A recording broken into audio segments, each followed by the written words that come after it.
Well, howdy, howdy, howdy. Finally, senior citizen here. Greetings, boys, girls, and to all of our non-binary friends, and welcome to this, our brand new day. And remember, no matter who you are valid. And son of a gun, it is a brand new day. And I went out walkies. It is cold. It is, well, it was overcast. The sun is supposed to be coming out. I'm looking over the top of the curtain on the front of my apartment. If it's sunny, the light shines up above it. If it's not, it's just gray and diffuse. There is light to shine in. So it's supposed to be sunny, cloudy today. Thumbs up. Hopefully it's okay where you are. That is a very good thing. It's been hard for me to walk. I've got to go out for another walkies, but yeah, from the bottom of my foot all the way up to the middle of my calf. Ow! I should be having physical therapy for that happening pretty soon. So I also need to call up and make an appointment for like orthotics and the like. So, and I do have an appointment. I need to call up. I don't know where my phone is, but I got a message on a text saying, please call us. So, yay. Again, hopefully you're doing well. That would be a very good thing. There are some things that I want to talk about, stuff that I have written down on a text editor on my screen, but also I wanted to briefly whine about this for a while. I've mentioned the game Delves and Dangers, Definitive Edition, by this fellow, Mage Hammer, and he's got a YouTube channel. And he says in his videos the reason he devised this is because every other game he came across had a friction point that he had to homebrew. And he got tired of that, so he made up his own game that didn't have any friction points, so he wouldn't have to homebrew it. So I took a look at it, and I think it's awesome. Until we come to that huge friction point. Now, I've mentioned this before, but I wanted to read it out. Gaining a level. A very important part of any role-playing game. After a certain amount of game sessions determined by the DD, dungeon guy, characters gain a level. That's it. That's the system. The system is, whenever your game master just goes, well, you know what? What does it matter? Yeah, everybody gets a level. And then everybody gets to increase their stats and roll for hit points increase. And that's not a system. That is a gigantic friction point that I would have to homebrew. The problem is, because the system is not designed around an experience system, nothing would be balanced. So if the game is all unbalanced by adding an XP system to it, I'd have to go through and rebalance everything because it's not designed to have that sort of system. And at that point, there are a lot of good games out there that I don't have to do any home brewing for. So why play that? It's great up until the point where it sucks. And it sucks hard, because that becomes an entire friction point that I have to redesign the game around. So just play something that doesn't have that. If that sort of thing doesn't bother you, it is, from what I've read, up until the point where I got sucker punched and just went, nope, no can do anymore. That's a good system. It seems fun. If you can live with having your game master just go, oh, you know what? Who cares? Everyone goes up a level. So, yeah, I can't. Thumbs up for that. Yay! But let me check what I've got written on my text editor. Oh, yes. I've talked before about how, way back when, an idea of a cosmic horror event that we wouldn't even really know if it happens. I mean, most cosmic horror stories have the cosmic horror thing happen on Earth and people can generally see it, or else it happens soon enough that the event starts to occur and everyone can go, okay, this is when. But it doesn't have to be that way.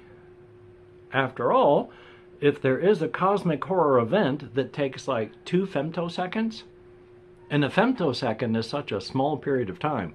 There are more femtoseconds inside of 1 second than there are regular seconds from the time the dinosaurs died until right now. There are a lot of femtoseconds. So if something just took 2 of those, it would happen so fast that it'd be over and done. Our machines couldn't even detect it. And let's say it happened, we've got our galaxy, and there's the Andromeda galaxy, and there's hundreds of little globular galaxies, all in what is the local cluster. Well, what happens if it occurs outside the local cluster? Like, I'd like to think of what if there was that 2 femtosecond cosmic horror event where there was a sphere of influence where it just barely cut into the local cluster to the point that it just bit into like 25% of the Milky Way galaxy. So only 25% of the Milky Way and only, maybe 25% of the local cluster is affected. And guess where the Earth happens to be in the Milky Way galaxy when that happens? Within the 25%. So, I figure, as a story, one day, everybody notices that there is a magenta light in the sky right around where the equator is. No electronic devices can see it. No mechanical devices can see it. Even to the point of pinhole camera type things where you just put a hole in a piece of paper and then you put it up between the light and the object and then move it to focus, and it will make an object, an image of that, just because of the pinhole on whatever surface you're reflecting that onto. That won't do it. But people can see it, and for a week it gets brighter and then fades away. And that is the evidence of the cosmic horror event. Because that's the end of everything. Now, I figure there'd probably be people like people at the end of like 300 years, but at the end of 300 years, the world is going to be so incredibly changed that hardly recognizable. So, yay! I do have ideas for cosmic horror stories that way. That's a good beginning, I think. So, we shall see if I'm ever able to do anything with it. Thumbs up for that. But I try to think of situations and story beginnings and all that, and we shall see how it goes. Also, this has nothing to do with anything, but I have seen pictures, and I wanted to talk about this because I can't help but notice that I'm getting older as the years go by. Gosh, what a surprise. I have old man turkey waddle neck that, of course, is getting worse as I get older and I get stringier and all that. So I've got, all this stuff here. These are cords. There's muscles and tendons in these parts.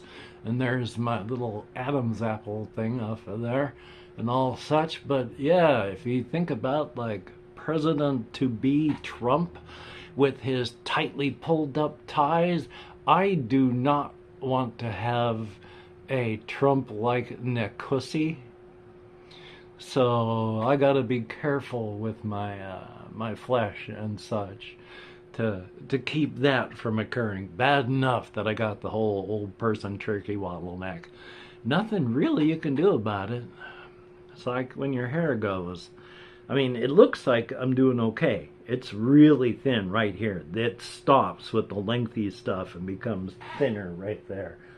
So, when I see all these ads for like, how to keep your hair, it's like I will momentarily go, gosh, I'd like to, but it's like, age appropriate too. You got to be age appropriate. You look weird without it. That's one of the reasons that I don't like having just brilliantly white, even dentures. I wish they could be slightly yellowed to look more normal. That way they wouldn't stand out. One of the reasons I wanted the gap in them. I had a gap in my teeth my whole life, and so I just wanted them to look more normal to me. So I got a gap. Thumbs up. Let's see what else I got on here.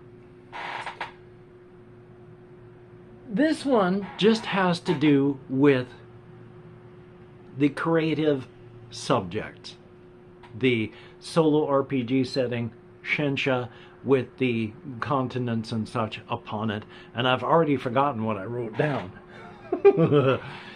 Okay, remembered now. The viewpoints of the various people that live on the continent of Karthkog, towards the various devolving types of, well, species that there are on Karthkog, because there is a metaphysical land that if you suckle too much from the nectar of darkness, the land will take care of the situation by effectively cursing you and your descendants, which sucks. And so there are 4 types of devolving Apani, which is a great shame to the Apani people. There is 1 type of devolving Habani, the Ogal, and the devolving Apani are known as Koth, all the types of those. There's the Ogal for the Apani, Habani, and among the Orkani, none of them have devolved. They have too much of a close connection with the metaphysical land. They couldn't stray far enough to do so, so they don't. There aren't the others that haven't changed in some ways. There is a race of things called the Kavek, big, dumb. They are largely, effectively, cave trolls. These Kavek are the Orkani.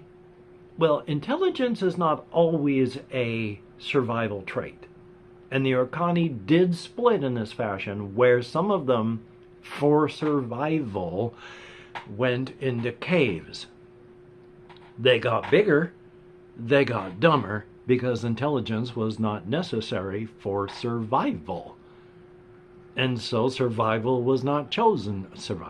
Intelligence was not chosen through just regular survival stuff. And so they are effective. They can get to about the level of a 7-year-old. If you really work at it, they're not evil. They're just dumb and hungry. So thumbs up on that. But as much shame as the Apani feel about their devolving Koth siblings, and as bad and as much, I've forgotten where I was going with that already, because I was trying to say as much shame as they feel there, and as much shame as the Habani feel over the Ogal, and with the Tsandako, how 140 years back a village of their people did a bunch of bad stuff, and there are now the Daksha, which are a devolving form of Tsandako out in the wild. They look upon them with great shame as well. The thing is, the Orkani, they, especially the tribal leaders and those that have a deeper instinctual connection with the land, the metaphysical land, they feel an even greater shame for each of these devolving species, because they feel they let down everybody. They feel a great sense of responsibility. If it had not been for the Orkani, none of them would have survived living in the place they came before. Unloved, wretched. They do not like their old homeland. And now it's covered in ice, so they couldn't even go back if they wanted. But if they had not been using the techniques and learned how to do this and carried the weight of all this responsibility, none of them would have survived. So now, in the 1200 years that they have been on the main body of Karthkog, they feel a much greater shame that they let the others down and were unable to talk them into changing their ways before the land took over. So as much shame as the others feel, the Orkani feel that so much more. So when I say that the tribal leaders and those of the Orkani are humorless, uptight, stick up their backside types, self-righteous and all that, yeah, they got a reason for it. They feel the weight of the world on their shoulders. And there's not a lot of humor in, well, they failed the Yapani at least those 4 times. And they failed the Habani. And they failed the Tsandako. Now, should they feel all of this bad stuff? I would say no. You can't really take responsibility for others if they're going to go against what you say. But they feel it anyway. So, yeah. And of course, there are a fair number of the Tsandaksha, just Daksha, that they do feel the lure of intelligence and others. The Tsandako turn their backs on them entirely. They would just rather they all died. They will not take them in, and if they have to die because of that, then good. The Dako do not like them. The evidence of their shame is just horrible, and so they turn their backs on them entirely. On the other hand, the others will accept them, and especially over on Lanlua and Tilden, yes, they are accepted. They have to work hard. They do not look right. Their faces have changed a bit and will continue to change and through the generations. A more animalistic look. Their fingernails are becoming a cross between fingernails and claws. It's hard for them to think, and they have near crippling headaches, so they need concoctions and pain medications and pain relieving spells just to get through the pain so they can think. And then, of course, the Ogal, while they still have some intelligence, some of them, and they have a simple language, they have devolved enough that you couldn't bring them into normal society. They would be unable to comprehend modern society amongst the Hobbs. Trying to take a race of people that cannot understand something and pushing them into a situation they cannot understand and saying, understand it now, is doing them no good. So even though they have a language and an appreciation of things that are nonviolent, they can't really be accepted into modern society. It's just overwhelming and too much. And the Hobbs, of course, and again, look upon them with great shame. And the Koth, the devolved of Pawnee, there's not a one of them that's intelligent. They are all just animals. Canny and very cunning, but not thinking. If you're up against one, you're in for a bad time and you're going to get hurt, but you'll likely be fine. If there's 2 of them, keep them in front of you. They are canny enough that one of them will try to stay in front of you while the other one tries to circle behind you. And if you turn in this direction to face this way to get that one, the one in front of you is going to circle left to try and get behind you. And if you got 2 of them behind you, you're hurting. If you got 3 of them, you're in really bad shape, because the 2 of them can keep you going in front while one of them comes up on you from behind. And they got sharp claws and sharp teeth. So 3 or more of them, you're in trouble. But unless they're starving or diseased or have some other thing like that, they are going to avoid direct conflict. They are more scavengers, even though they are omnivores. And I just wanted to talk about all that. Soon, again, hopefully tomorrow, I'm going to talk more about Malik and Danny V and why Malik is in a very, very, very bad state for the current part of the story. And of course, hey, 19 minutes into this, if you could like, comment, share, and subscribe, that'd be awesome. Sharing, of course, only with people you think would like to watch an old man yammer on incomprehensibly about thoroughly inane subjects. That would be very cool. If you are a Patreon patron, thumbs up and thank you. Greatly, greatly appreciated. Without your help, life would be a lot more difficult. With your help, it's not great. I mean, I live in the United States, so it's not great, but it is, and it is with your help. Thumbs up, thank you. For everybody that leaves me a comment, thumbs up and thank you for that as well. It is appreciated. I read every comment that YouTube shows me. I thumbs up and heart each one that YouTube allows. I answer as many as my nerve compression will let me, and I do read them and enjoy them. Thumbs up, thank you. Greatly, greatly appreciated. And of course, past that, I've just got a day. So I'm going to say this at the end of the video. Because I've got my new computer coming up here on hopefully this upcoming Sunday, for everybody that donated to my GoFundMe, and you all know who you are, thank you so very much. I am so appreciative. Without your help, this would have been impossible. This is absolutely incredible that with your help, especially this one person who helped a lot. And again, I don't just want to go saying names and doxing people this way. You know who you are. Thumbs up and thank you. But each and every one of you helped to make this thing come true. And it is appreciated to no end. You are beautiful. You are awesome. Well, I'm going to edit, render, and then upload. I got phone calls to make, things to do, but past that, I'm going to take care of myself. I'm going to do what I can to play games, going to do what I can to work with various of my solo board, card, and RPG stuff. I'm always dinking around with these things, even if I can't play them. I've got the stuff out, playing with the pieces, reading the rules. I am interacting with them, even if I'm not playing them. So that's a good thing. Hopefully you can get done the things that you would like to get done. That would be very, very cool. But if not, please do not beat yourself up. It's not going to help you for next time, and it's only just going to, well, beat yourself up. You deserve better. Thumbs up for that.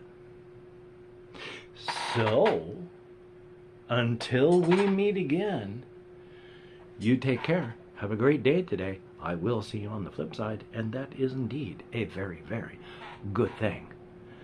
It'll be nice, even though I'm going to be using Windows 11, it'll be nice to be able to use my video editor again for more than just like small 5-minute things or shorts. As much as I like doing things with this tablet here, oh, tablets are so constrictive. Give me a nice desktop environment. Thumbs up for that. Anyway, I'll talk to y'all later. You have a good one.